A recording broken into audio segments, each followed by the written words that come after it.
Jacques Jochem, bonjour. On parle aujourd'hui de plus en plus fréquemment d'entreprises émergentes qui auraient des fonctionnements tout à fait nouveaux, fondés sur l'autonomie et la responsabilité. Vous qui êtes un consultant, et bien souvent consultant dans les grandes entreprises, est-ce que ces entreprises sont concernées par ces phénomènes dits émergents? Et si oui, comment fait-on pour faire évoluer ces grandes entreprises aujourd'hui? Alors qu'elles soient concernées, j'espère pour nous, j'espère pour elles, parce que chercher un mode de fonctionnement ou se rapprocher d'un mode de fonctionnement qui réconcilie performance et développement des individus et des équipes, c'est quand même quelque chose d'intéressant, de valorisant pour tout le monde. Alors, sauf ce n'est pas si facile que ça, en réalité, évidemment. Sinon, peut-être il y en aurait beaucoup d'autres qui auraient déjà franchi le pas. Ce que j'observe d'abord, c'est que transposer ces modes de fonctionnement que vous évoquiez dans des petites entreprises, nouvelles petites entreprises, quelques centaines de personnes, c'est possible. Et ça se fait. On en a la démonstration en France. Il y a une dizaine peut-être d'entreprises qui ont fait l'opération, et avec succès. Donc de ce côté-là, je pense que ça va se faire. Je pense que ça va se faire, que ça va s'étendre par duplication ou imitation ou transposition de bonnes pratiques. Alors, vous posiez la question des grandes entreprises. Je crois que la vraie question, elle est là. Parce qu'une grande entreprise, et surtout une grande entreprise installée, qui est là depuis longtemps, qui a eu des successions d'organisations, qui a des cultures variées, qui est dans des pays différents. Et bon, ça, transformer une grosse mécanique comme ça, ce n'est bien sûr pas si facile que ça. Donc il y a une difficulté technique là-dedans. En plus, je constate que dans ces grandes organisations, et ça je l'ai vécu à travers le long de ma carrière, progressivement, c'est que l'organisation, le fonctionnement, on a l'impression que c'est devenu une commodité. On achète sur le marché des systèmes, et tout le monde a la même gestion du personnel, tout le monde a... Il y a de moins en moins... SAP, par exemple. SAP, par exemple, tout ce que, et c'est bien qu'il y ait une offre sur le marché considérable, une offre d'organisation.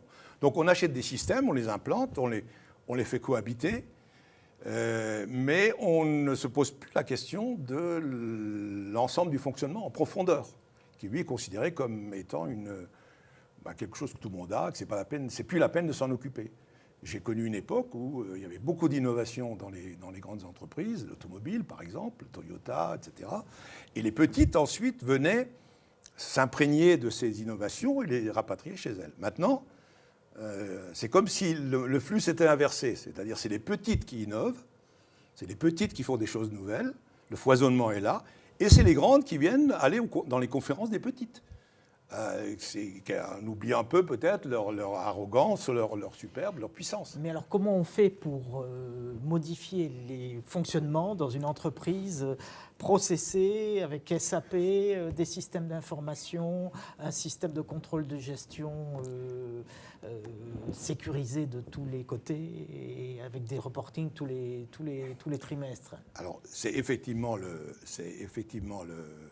le sujet, mais même, je rajouterai une difficulté supplémentaire à ce que vous dites, avant même de s'interroger sur le comment s'y prendre, on n'est pas démunis. Ça fait des années que les entreprises se transforment, adoptent des nouveaux modes de fonctionnement, implantent des outils, etc. Donc on sait comment gérer des changements, et des changements même importants. Par contre, ce qui est peut-être encore aujourd'hui insuffisamment développé et exploré, c'est la nature du modèle que l'on va implanter, ce vers quoi on veut aller. Autant on voit que les différents pionniers qui sont développés là-dedans convergent, alors elles s'adaptent en fonction de leur métier, chacune fait un peu à sa manière, mais la sauce à sa manière, mais sur le fond, il s'agit bien d'un modèle. Mais ce modèle, aujourd'hui, il n'est pas encore décrit aussi complètement et aussi précisément qu'il le faudrait, comme cible à atteindre. Mettez 3-4 mots sur ce modèle. Si j'en avais un à mettre, je mettrais le mot holomorphique. C'est un mot savant. C'est-à-dire holos du tout, morphos, la forme, qui a la forme du tout. Le principe qu'il y a là-dedans est le principe inverse du principe du taylorisme. Taylorisme, vous savez ce que c'est Oui. On découpe les choses en petits éléments précis qui s'emboîtent comme une mécanique et qu'on fait fonctionner. Donc, la petite partie qu'on a découpée, elle est dans le tout. Mais c'est un principe trivial. Par contre, l'holomorphisme, c'est le principe inverse. C'est-à-dire, la partie est certes dans le tout, mais le tout est dans la partie. C'est-à-dire, l'idée dans ce mode de fonctionnement, c'est que chacun à son niveau, chaque agent, chaque agent, chaque manager, intermédiaire, etc., se comporte comme le tout. C'est comme le joueur de foot qui joue dans son équipe, il fait les gestes qu'il fait, sont pas juste pour lui, sont pour l'ensemble de l'équipe, bien de l'équipe. C'est ça le comportement, c'est un modèle de fonctionnement holomorphique.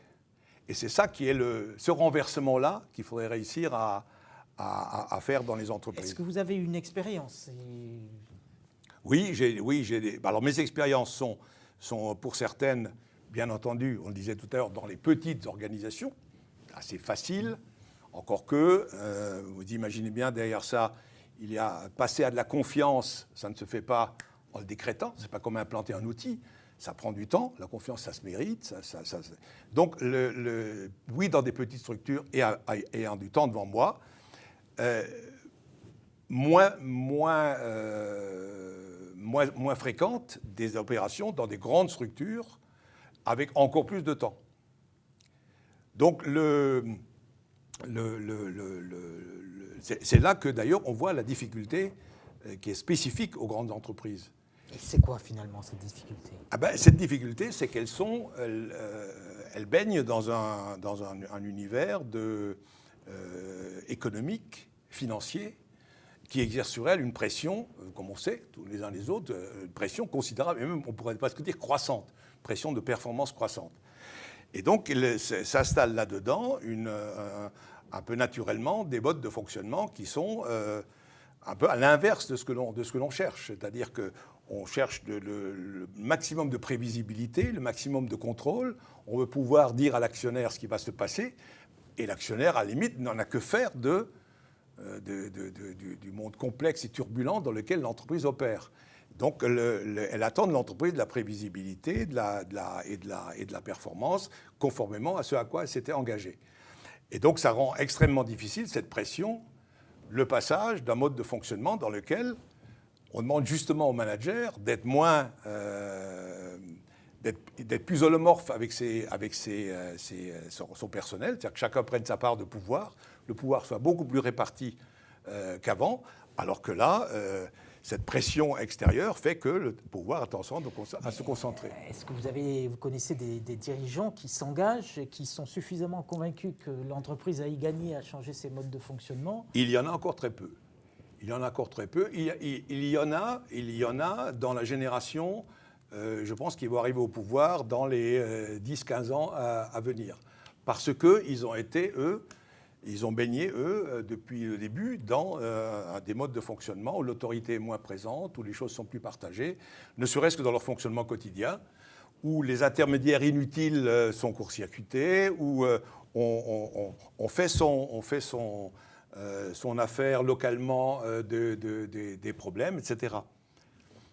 Oui, mais vous disiez tout à l'heure que les entreprises regardaient les petites. Est-ce que c'est une manière de penser ou est-ce que c'est un constat que vous faites en fréquentant les dirigeants des grandes entreprises ? Non, je constate, je vois dans certains colloques des gens qui viennent et qui d'ailleurs, il y a deux attitudes à la sortie. Il y a ceux qui sortent, j'allais dire, frustrés. Ils ont vu quelque chose qu'ils ont trouvé formidable. Si c'est bien qu'on pouvait fonctionner comme ça, mais ils voient en même temps la hauteur de la marche à franchir chez eux pour pouvoir y aller.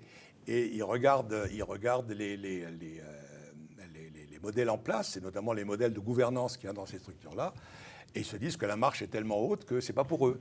Mais alors, il y a des entreprises, des grandes entreprises qui sont proches de notre université. Quelle serait la première petite marche qu'elle pourrait mettre en place ? Parce que Je crois que d'abord, la première toute petite marche, mais elle est énorme en termes d'effet de levier, c'est considérer que le dirigeant ultime et son équipe de direction sont les premiers, sont eux aussi à faire un pas dans le sens d'un changement de fonctionnement.